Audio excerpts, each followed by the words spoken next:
آئیے ایک اور آخری واقعہ اس کم وقت میں وہ بھی دیکھ لیتے ہیں. ایک اور معجزہ آپ صلی اللہ علیہ وسلم کا. یہ معجزہ ہے صحیح مسلم کا حدیث نمبر 5945 5945 اور مسند احمد کی حدیث نمبر 14621 14621 اور 14741 14741. حدیث کی راوی پھر سے حضرت جابر رضی اللہ تعالیٰ عنہ ہے. وہ کہتے ہیں عن جابر ان رجلا اتى النبي صلی اللہ علیہ وسلم یستطعمه.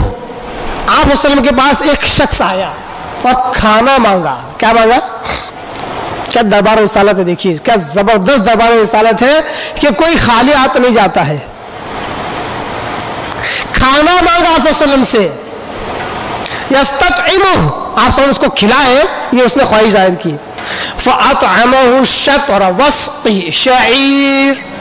آپ صلی اللہ علیہ وسلم نے اس شخص کو ایک وسق جو دیے. جوار, ایک وسق جو, ایک وسق یعنی کہ 60 صاع یعنی کہ 60 سیر. ہم لوگ سیر سوا سیر بولتے ہیں نا, سیر کو سوا سیر مل گیا بولتے ہیں, وہ سیر ہے اصل میں. پہلے زمانے میں تولنے کا ماپ تھا, وہ آلہ تھا. تو 7 سیر جو آپ صلی اللہ علیہ وسلم اس شخص کو دیے. فما زال الرجل يأكل منه وامرأته وضيفهما.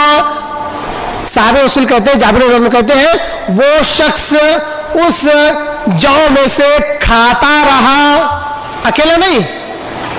وامرأته اس کی بیوی بھی کھاتی رہی.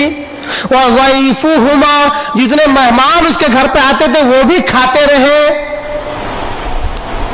اسی 7 سیر ایک وسق جو میں وہ بھی اس کی بیوی بھی اس کے مہمان بھی کھاتے رہے مگر وہ جو ختم نہیں ہوئے. یہ سلسلہ جاری رہا. حتیٰ کالا, یہاں تک کہ ایک دن اس نے بولا کہ اتنے دن سے یہ جو چل رہے ہیں, کیا معاملہ, آخر کتنے بچ گئے دیکھ تو لے. ماپ لیا. جیسے ہی ماپا برکت جاتی رہی, کہ اللہ کی ذات پہ بھروسہ ختم ہو گیا. بھروسہ جب تک تھا کہ نبی کے ہاتھوں کی برکت ہے, نبی کے دیے ہوئے مال کی برکت ہے, جب تک اللہ پر توکل تھا تو برکت جاری تھی. جیسے ہی ناپ لیا شک پیدا ہوگا کتنا باقی ہے, تو برکت جاتی رہی. فاتى النبی صلی اللہ علیہ وسلم, آپ وسلم کے پاس وہ شخص آیا اور آپ وسلم سے شکایت کی, رسول ایسا اور ایسا معاملہ ہو گیا.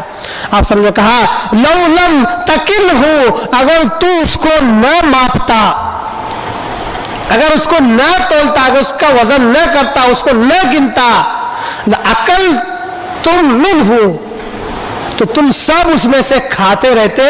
لقام لکم, تو تمہارے لیے وہ جاری و ساری رہتا. ہمیشہ اسی ایک وسق 7 صاع 7 سیر جو تمہارے لیے کافی ہوتے, جب تک تمہارا خاندان کھاتا رہتا, قیامت تک وہ چیز جاری رہتی. گویا کہ ایسے عجیب و غریب خرق عادت, غیر معمولی واقعات, معجزات آپ وسلم نے بہت بہت دکھائے ہیں. ان کی فہرست بیان کرتا جاؤں, ان کو سناتا جاؤں تو پوری رات ناکافی ہوگی, پورا دن ناکافی ہوگا. احادیث کی کتابیں آپ وسلم کی سیرت بھری پڑی ہے ایسے واقعات سے. ان واقعات سے ہمیں جو سیکھنا ہے, ہمارا جو مقصد ہے ان واقعات سے, وہ یہ ہے کہ اسلام کی بہت ساری باتیں ایسی ہیں جو ہماری عقل میں نہیں آتی.